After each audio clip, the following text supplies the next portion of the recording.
যোনিতে নারিকেল তেল ব্যবহার করলে সাধারণত যোনির শুষ্কতা ও জ্বালাপোড়া কমে এবং প্রাকৃতিক লুব্রিকেন্ট হিসেবে কাজ করে।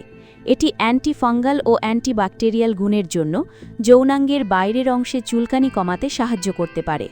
তবে এটি যোনিপথের পিএইচ ভারসাম্য নষ্ট করতে পারে, সংক্রমণের ঝুঁকি বাড়াতে পারে এবং ল্যাটেক্স কন্ডোম নষ্ট করে দেয়। যোনিতে নারিকেল তেল ব্যবহারের প্রভাব। উপকারিতা: শুষ্কতা দূর করে। নারকেল তেল একটি চমৎকার প্রাকৃতিক ময়েশ্চারাইজার যা যোনিপথের শুষ্কতা ও জ্বালাপোড়া কমাতে সাহায্য করে। লুব্রিকেন্ট: মিলনের সময় এটি পিচ্ছিলকারক পদার্থ হিসেবে কাজ করে যা আরামদায়ক অনুভূতি দেয়।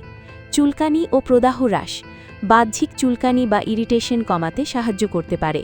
ঝুঁকি ও সতর্কতা: সংক্রমণের ঝুঁকি। যোনিতে নারিকেল তেল ব্যবহার করলে পিএইচ ভারসাম্য নষ্ট হয়ে ইস্ট ইনফেকশন বা ব্যাকটেরিয়াল ভ্যাজিনোসিস হতে পারে। কন্ডমের কার্যকারিতা হ্রাস: তেল ভিত্তিক হওয়ায় এটি ল্যাটেক্স কন্ডমকে ছিদ্র বা নষ্ট করে দিতে পারে, ফলে অনিচ্ছাকৃত গর্ভধারণ বা যৌন রোগের ঝুঁকি বাড়ে। অ্যালার্জি: সবার ত্বকে এটি শ্যুট নাও করতে পারে, তাই ব্যবহারের আগে প্যাচ টেস্ট করে নেওয়া উচিত। পরামর্শ: শুধু বাহ্যিক ব্যবহারের জন্য ভার্জিন বা আনরিফাইন্ড নারিকেল তেল নিরাপদ। যদি যোনিতে ঘন ঘন সংক্রমণ বা অন্য কোনো সমস্যা থাকে, তবে যে কোনো কিছু ব্যবহারের আগে অবশ্যই ডাক্তারের পরামর্শ নিন।